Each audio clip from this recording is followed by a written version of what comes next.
ये धारावाहिक किसी प्रकार की ऐतिहासिकता का दावा नहीं करता। तत्कालीन परिस्थितियों को दर्शाने के लिए आवश्यक और उचित नाटकीय रूपांतर किए गए हैं।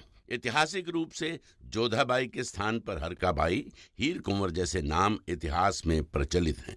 ये धारावाहिक किसी भी सामाजिक परंपरा और पारिवारिक संबंधों का ऐतिहासिक दावा नहीं करता है। इसका उद्देश्य किसी भी समुदाय की भावनाओं को ठेस पहुंचाना नहीं है।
बताइए अदका साहब, आज किस मामले पे मसलत करनी है? हुजूर, आपके लिए खास इल्तिजा दीवाने खास में पेश हुई है। फरमाइए। हुजूर, हमारे हिंदू आवाम के नुमाइंदे आपका दीदार करना चाहते हैं। आपने जो तीर्थ कर हटाने का ऐलान किया है, उसका शुक्रिया अदा करने के लिए वो एक नजराना पेश करना चाहते हैं। शुक्रिया तो ठीक है अदका साहब, लेकिन हमने बस अपना फर्ज निभाया और उसके बदले हम कोई नजराना कबूल नहीं कर सकते हैं। गुस्ताखी मुआफ हुजूर, मगर हमें नहीं लगता कि आप इनकार कर पाएंगे। अब दीवाने खास में ये बात रह गई है, तोहफे कबूल करना। आदम, जब किसी चीज की मुखालफत करना अपने हाथ में ना हो तो खून जलाने से कोई फायदा नहीं। बेहतर होगा कि जो हो रहा है उसका मजा लिया जाए।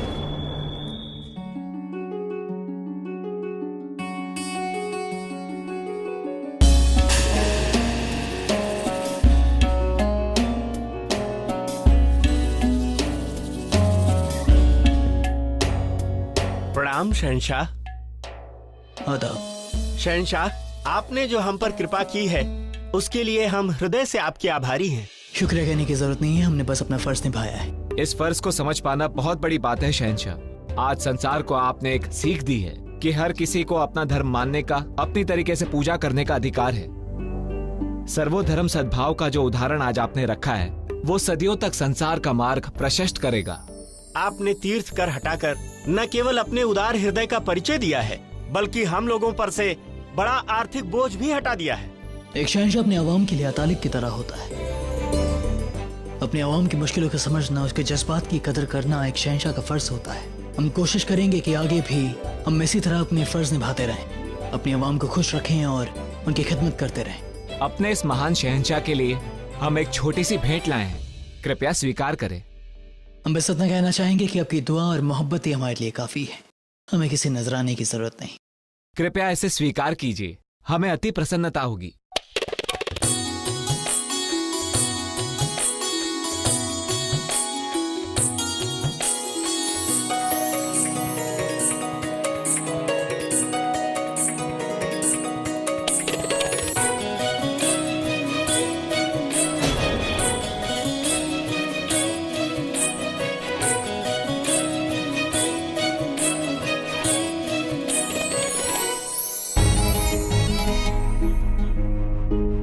देखा इनकी चाल, शहंशाह के जज्बात का फायदा उठा रहे हैं। हाँ हाँ, कुरान शरीफ का नजराना देकर शहंशाह को हिंदुओं की तरफ खींचा जा रहा है। आपने सही कहा था का साहब, हम इस नजराने से इनकार नहीं कर सकते।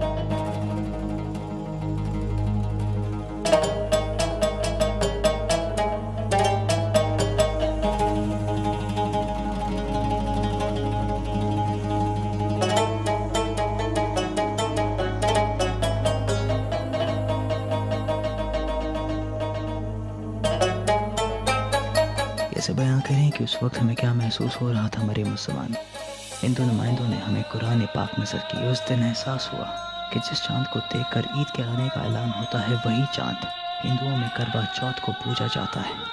महसूस हुआ हमें कि जब खुद खुदा ने मजहब की दीवार नहीं बनाई तो हम तो खुदा के बंदे हैं, हम कैसे ये दीवार बना सकते हैं।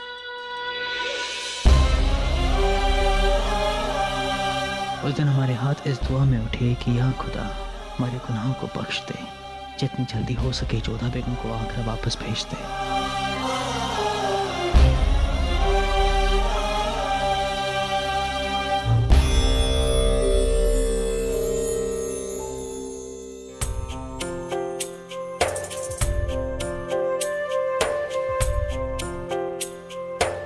आपने हमें याद किया? हाँ जलाल, हमने आपको बहुत याद किया। हमें आप पे बहुत फक्र है। आवाम खुशी के मारे पागल हो रही है। इस तीर्थ कर्त को हटा के आपने एक बहुत बड़ा और नेक काम किया है। कमाल है, आप इस कदर खुश हैं। लेकिन कुछ लोग हैं जो हमारे इस फैसले से नाखुश हैं। मुझे लगता है कि हमने ये फैसला सिर्फ इसलिए लिया है ताकि हम हिंदुओं को खुश कर सकें। जलाल, आप इतना मत सोचिए। और सच कहे, लोग क्या सोचते हैं, क्या कहते हैं, इससे क्या फर्क पड़ता है जलाल। हमें पूरा यकीन है कि आप कभी कोई गलत फैसला नहीं ले सकते। देखिए ना, आवाम की खुशी बता रही है कि ये फैसला बिल्कुल ठीक है। शुक्रिया रुकिया। लेकिन हमें लगता है कि इस फैसले को लेने में हमने बहुत देरी कर दी। हमें एक कदम बहुत पहले ही उठा लेना चाहिए था। मतलब? आपको याद होगा रुकिया, एक बार हम और जोधा बेगम शेख सलीम साहब के पास गए थे, एक आम इंसान के भेष में। तब हम खुद इस लगान से हो रही परेशानी के चश्मदीद बने थे। ये फैसला हमें उसी वक्त ले लेना चाहिए था। कोई बात नहीं जलाल, देर आए दुरुस्त आए। अब इस नेक काम के लिए जश्न मनाया जाए। आइए ना, एक शतरंज की बाजी हो जाए। हम आपके साथ जरूर खेलते रुके, लेकिन फिलहाल हमें कुछ सियासी मुद्दों पर गौर फरमाना है। इजाजत चाहते हैं। जलाल, आज हम इनकार नहीं सुनेंगे। आपको सबकी खुशी का ख्याल रहता है, लेकिन हम हम जो आपकी सबसे करीबी दोस्त हैं, बेगम एक खास है, आपको हमारी जरा सी भी फिक्र नहीं है। जाइए।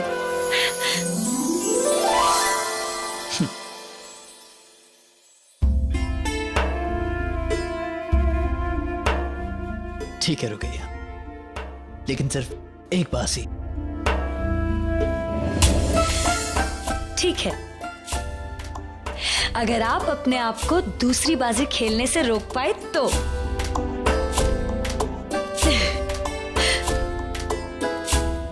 आपकी चाल।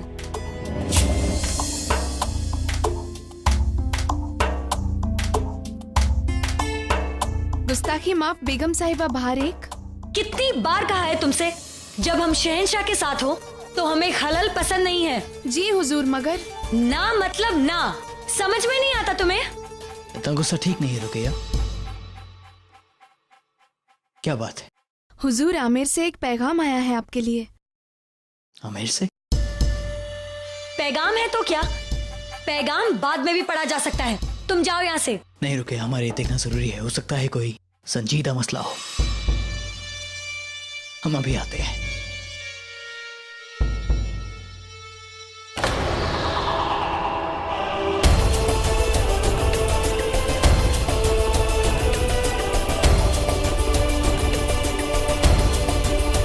आमिर आमिर आमिर यहाँ से जा चुकी है, मगर वहाँ बैठे बैठे भी जलाल को हमसे दूर खींच रही है। आपके लिए राजा भारमल जी ने ये संदेश भेजा है। आज्ञा दीजिए शहंशाह।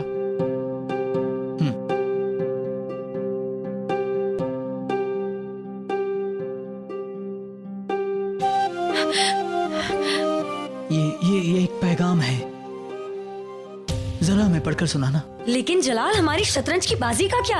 हम आपसे वादा करते रुकैया कि अगली बार एक नहीं दो बाजी आपके साथ खेलेंगे, लेकिन फिलहाल आप हमें ये पैगाम पढ़कर सुनाइए।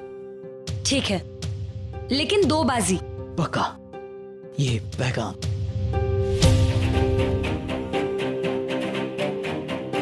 शहंशाह को भारमल का प्रणाम। आपको सूचना देते हुए हार्दिक प्रसन्नता हो रही है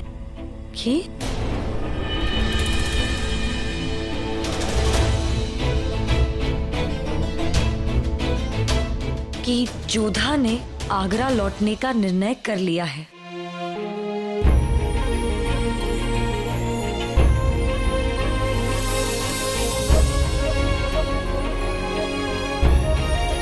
आगे बढ़िए।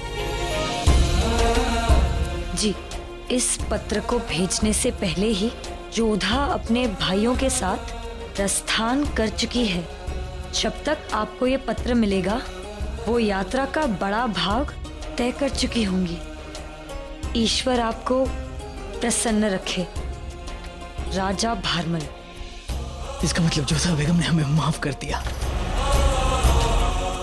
या खुदा, आपने हमारी दुआ कबूल कर ली। हम आपको बता नहीं सकते कि यहाँ हम कितने खुश हैं रुकैया। रुकैया, हम आपके साथ फिर कभी शतरंज खेलेंगे, लेकिन फिलहाल हमें जोधा बेगम के इस्तकबाल के इंतजाम करने हैं। आपने हमें हमारी जिंदगी का सबसे खूबसूरत पैगाम पढ़ के सुनाया है। शुक्रिया।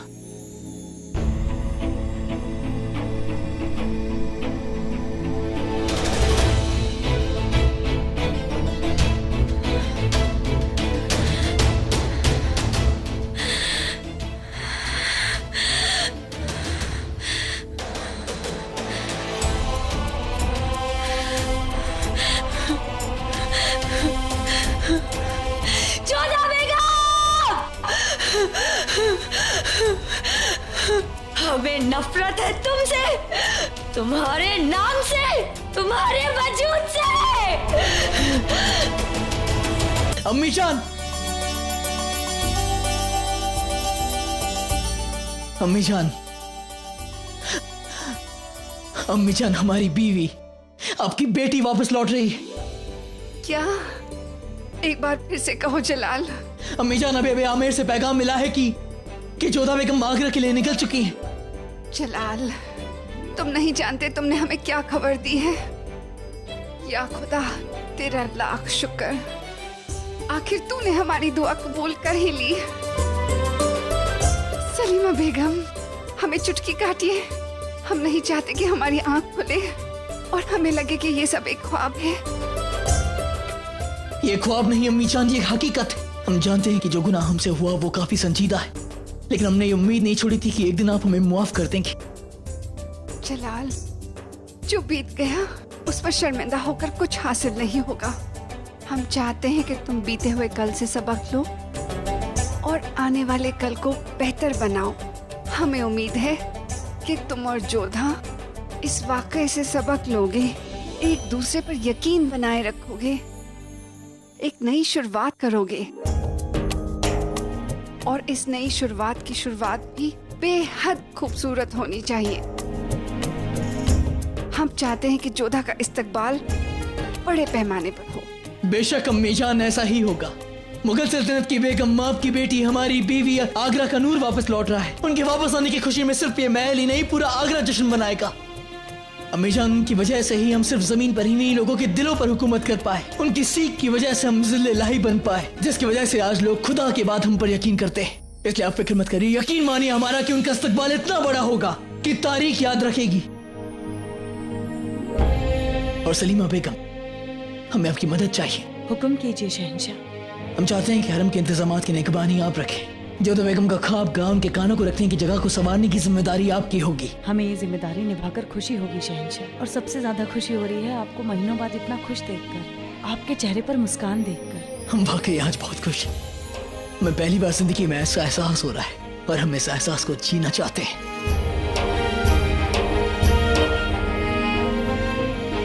अम्मी जान, हमें उम्मीद थी कि आप हमें मुआफ जरूर करेंगी।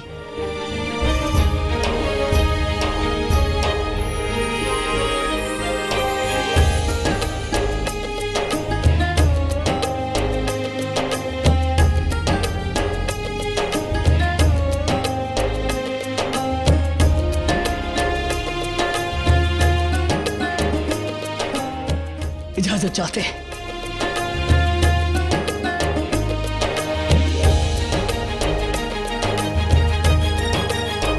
आप सब लोग जान चुके हैं कि जोधा बेगम वापस आगरा आ रही हैं, इसलिए हम चाहेंगे कि आप सब लोग गौर से सुनें कि किस किस की क्या जिम्मेदारी है। अदगा साहब, हम चाहेंगे कि आप कुछ तेज घुड़सवारों को आमिर के रास्ते की ओर रवाना करें। उन्हें कह दिया जाए कि वो जोधा बेगम के हर पड़ाव की खबर हम तक पहुंचाएं। हमारे घंटे जानना चाहते हैं कि जोधा बेगम कहां तक पहुंची है। हुक्म की तामील होगी हुजूर। हमें खुशी है कि आप लौट रही हैं जोधा बेगम, लेकिन तकलीफ इस बात की है कि हमारी जिंदगी में नहीं, जलाल की जिंदगी में लौट रही हैं। मानसिक, हम चाहेंगे कि जोधा बेगम का इस्तकबाल राजवंशी सलीके से हो। आपकी बुआ सा इस महल की शान है, इसलिए हम चाहेंगे कि उनके इस्तकबाल की शान में कोई कमी नहीं आनी चाहिए। मानसिंह, हम चाहेंगे कि आप कुछ आला ओहदेदारों के साथ जोधा बेगम के पास जाएं और आगरा पहुंचने से पहले उनकी शाही अगवानी करें। जोधा बेगम इस शान से आनी चाहिए कि यहाँ से जाने का गम वो भूल जाएं। जी शहंशाह, आदेश का पालन होगा। प्रणाम शहंशाह। और आगरा को तैयार करने की जिम्मेदारी तुम्हारी है शरीफुद्दीन। इस आगरा को दुल्हन की तरह सजा दिया जाए। जोधा बेगम को महसूस होना चाहिए कि पूरा आगरा कितनी शिद्दत से इनकी लौटने की राह देख रहा था। रास्ते में फूलों की चादर बिछा दी जाए, शहनाई और नगाड़ों के साथ उनकी अगवानी की जाए, और अगर आप चाहें तो शहाबुद्दीन को अपने साथ ले जाएं अपनी मदद के लिए। आप क्या सोच रहे हैं शरीफुद्दीन? जोधा बेगम ज्यादा दूर नहीं है, आपको बहुत सारी तैयारियां करनी है। जो हुक्म शहंशाह।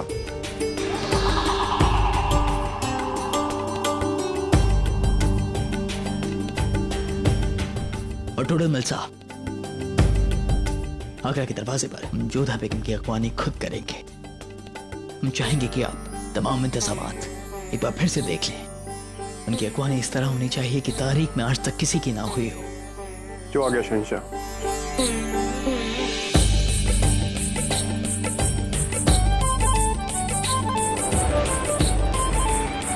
आप नहीं जानती जोधा बेगम कि आपके आने की खबर से हम कितने खुश हैं।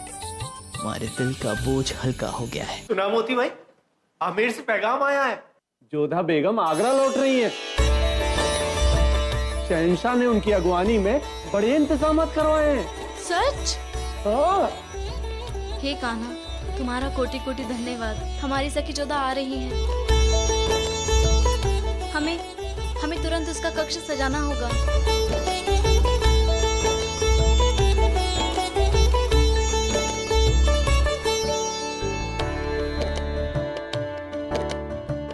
जोधा, तुम्हारा आना ऐसा है जैसे अंधकार के साम्राज्य में प्रकाश का आना।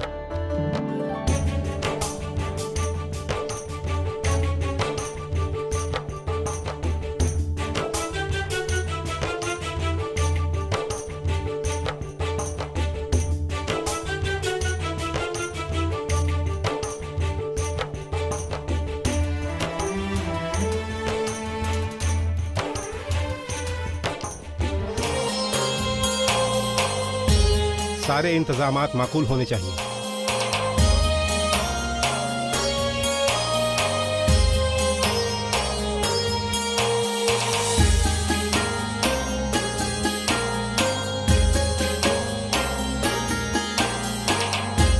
आदाब शहंशाह। आदाब अदगा साहब। अदगा साहब, अपने घुड़सवारों के एक टुकड़े को भिजवा दिया है ना? हमारे कदम पर जोधा बेगम की खबर चाहते हैं।